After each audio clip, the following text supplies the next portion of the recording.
make a snuff film while he murders you. He took that to heart and thought he was serious. And so Varg loses his shit and drives all the way down there to confront him. And, you know, Euronymous is like, oh, yeah, you know, like, let's sign over the contract. Like, everything's good. And that's not what happened. But in the real story, looking up the documents and stuff, I guess Varg actually got out. He got like a year, 25-year sentence, I think. And he did 14 years. He's out right now. He's out of prison. He's been out for a little bit. Okay. And apparently he said that it was self-defense, that Euronymous attacked him first and he had to kill him. He had to do what he did. That they were fighting and that it was him. It was either his life or Euronymous' life. I don't believe that. But, I mean, you could take from that what you will. Yeah. But you stab someone in the head? That's overkill. They had to defend themselves. Because what was it? 36 times he stabbed him or some crazy number? Yeah. Like, yeah, dude. Like, you defend yourself after like the 8th stab. I think you're good after like 2. You know what I mean? To walk away or run. You know. I think you're good. He was all calm about it when he got stabbed. He's like, what are you doing? Yeah. He was such in shock. Yeah. He was in shock because it was almost like if he was his buddy, you know? Like, he almost felt like if it was his best friend coming to stab him, dude. Yeah. Obviously. Like, cool. Like, we're gonna bump each other in the road, like... He's like, what do you mean by that? As like a long-term deal, dude. Like, even if he was mad at him, he was like, yo, we can see each other at the same show or something. You know how it used to be out here, like, you know? Like, Yeah. Obviously. He was implying it was just it's a small world. yeah. That's what he said, too. I think he just overreacted, like, really, really bad. And honestly, I think Varg is he's just down for his shit, dude. Like, he just doesn't care, you know? Like, even if, I've watched, like, a couple of his interviews, like, his real-life interviews. Yeah, me too. And he just seems like he's just a fucking badass person. Like, fuck you, you know? Like, he just seems like he's that type of guy. So, for you to talk shit about him and threaten his life and he hears about it, I'm pretty sure, like, what he felt was either killed or be killed, you know? Yeah.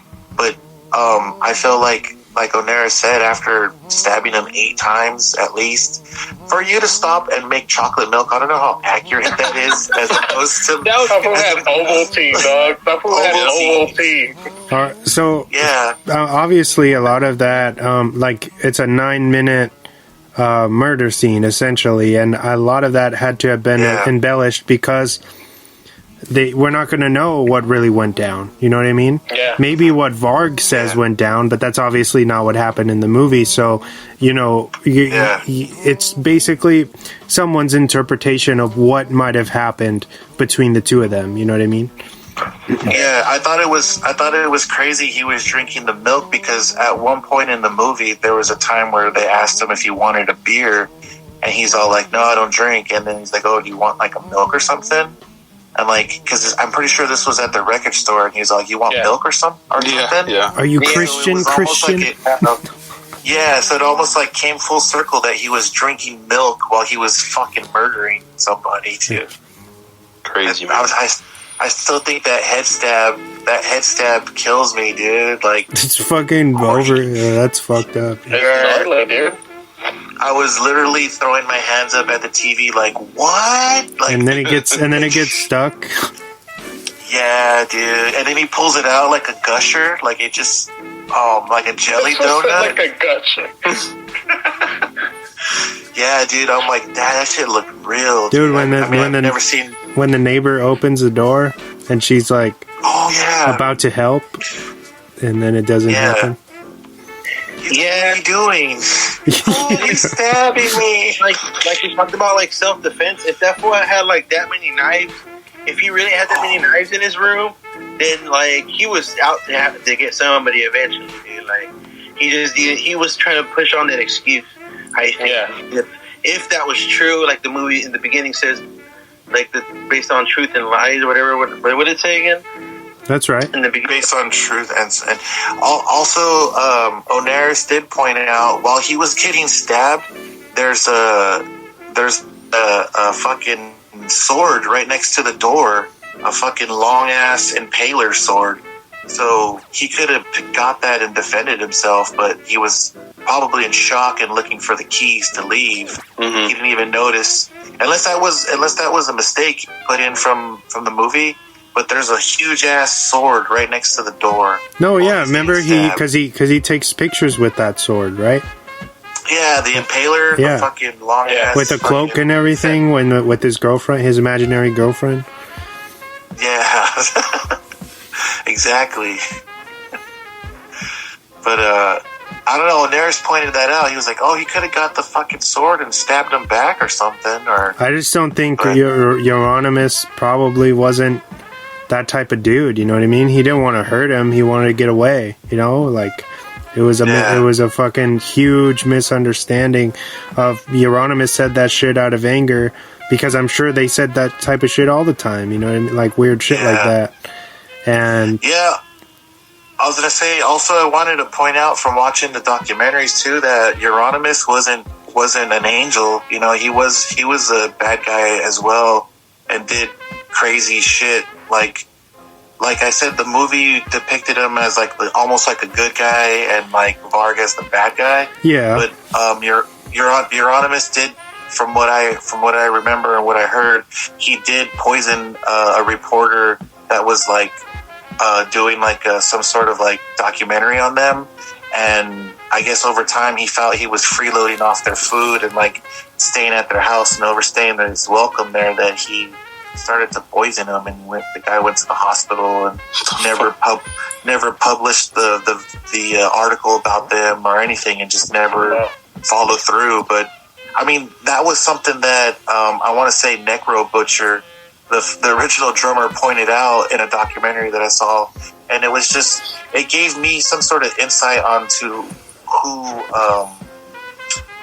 Oystein was as a person too. Like he was kind of, I mean, if you're going to claim to be the leader and founder of Norwegian Black Metal, you have to have some sort of skeletons in your closet too. So yeah. I felt like, you know, they kind of tiptoe around the fact that Euronymous like egged on Dead to kill himself. Yeah. It was like he wanted him to do that, and they kind of fast forward it obviously for narrative purposes, but because in the movie I think they show that Euronymous is at like his parents' house, right, while it's going down. Yes. So in real life, apparently he was at his friend's house, and he was at his friend's house on purpose so that Dead would get so bored he would kill himself. That was the plan. That was the plan. So that kind of I did hear that too. Yeah. That, and then also, obviously because Euronymous goes to the house and takes pictures of the dead body, and they use that as their EP cover or whatever. That just shows you like, it's kind of like of course this guy was kind of a shitty guy, you know what I mean? Like that was supposedly his best friend, and it was just like, oh, this is gonna go for the higher power, you know, the higher purpose of our music. It's just kind of fucked up, you know. Yeah. He kind of like just kind of sat like he was the ultimate death metal guy by killing himself like that and sacrificing himself basically for the greater good, for the movement, for the cause or whatever. I did want to point out too that several people in the documentaries that I saw too stated that Euronymous didn't cut his hair before he was murdered, and that the haircut was from the autopsy. Yeah, the morgue. I don't know how accurate that is, but in the movie I felt like the cutting of the hair was almost like him letting go of that time in his life. Yeah. And like that genre, like that point.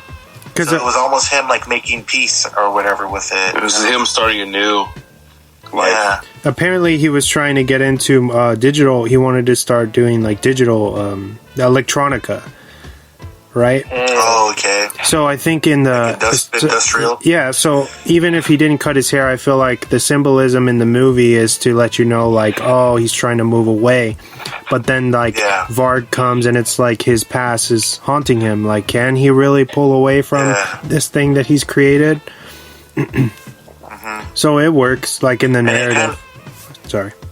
Yeah, and it was kind of symbolic that he had the short hair and the white T-shirt, you know, like a white shirt. Oh yeah, the pajamas. And like he was wearing pajamas. Like it was almost like if he was a different person, and that's why when Varg opens the door, he's kind of took him back a little bit. Like, what the fuck? Like he's a nice hairdo. Like what the fuck?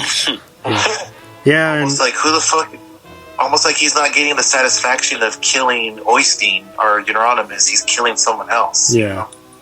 I watched an interview with Rory, and he was saying, like, at the, that he felt that, Varg's story about, like, him killing Euronymous in self-defense doesn't match up, because when they found Euronymous' body, he was like that. He was in his pajamas, and he just looked, like, super vulnerable, you know what I mean? And it's like, so you attacked Varg and tried to kill him, like, dressed like this, you know what I mean? It kind of seems weird. Yeah, especially, I don't know if you saw the interview too, but the director said that he took a lot of the police reports and tried to, like, recreate what really happened from 100% of just police reports and, like, stuff that they got from the investigation. So I can only imagine, like, I'm pretty sure the dialogue was all Hollywood, like the stuff that was between them. But the actual killing was probably as accurate as possible. That's what I was telling you the other day off mic, that if you don't get the amount of, like, times that he stabbed him and all of that, like, articulated correctly, it's like, what's the point? You know what I mean? If you're gonna do true crime, you gotta get key elements, like, down to that's what's gonna make or break your film, essentially, in my opinion. And they nailed that, because it's a crazy close. And then with him, his monologue, like, I told you this story wasn't gonna end well, motherfuckers, or whatever. It's like perfect, you know? Yeah, I like that too. He's like, don't feel sad for me. He's like, what is that shit? It's not happy. Like, don't feel sad. Or he says something that's funny, and I'm like, yeah, that's. He's like, fuck all this sentimental shit. Yeah. He's I'm fucking the leader of Norwegian Black Metal, fuckers. He's like, what the fuck have you guys done? All wanted, dude. Yeah, dude, that's really cool, man. What would you rate this film, guys? What would you give it? Solid 9. Same, a 9. I would give it a solid 9. I'm gonna have to say 9.8. 9.5. Oh, perfect. Perfect. I'll go 9. Perfect. 9.5, dude. James. What's up? You're scaring me. I give this a negative 5. No, it's not that bad. It's not. I'm not going to speak of that movie, but. I know. That we shall not speak of. Oh yeah. You know, I'd probably give it like a 7.9. Okay. That's fair. That's fair. Good. Nice. It's funny when I remember seeing this the still of it for when I was going through Hulu, and I didn't read anything. I didn't read what it said underneath the picture, and I was just like, "What the fuck? Like, what kind of wannabe crow ass motherfucker movie is this?" That's sick. And then once you told me what it was, and then I searched, and I was like, "Oh, it's that crow ass movie." Okay. Okay. Like, are we watching The Crow? Do we make a mistake here? Dude, his bootleg Crow. His James's response last week when I told him, "Oh, we're gonna do this movie," and he's just like, "What's that?" It's so close. Well, now you know why, like, dude. deadpan as fuck. Yeah. Okay, now I remember what I was gonna say. It's awesome, and it's a great story too. So I think it was Sway in the Morning. Rory Culkin was on to talk about this movie a couple years ago, and he says that he had a a dream where Euronymous, the real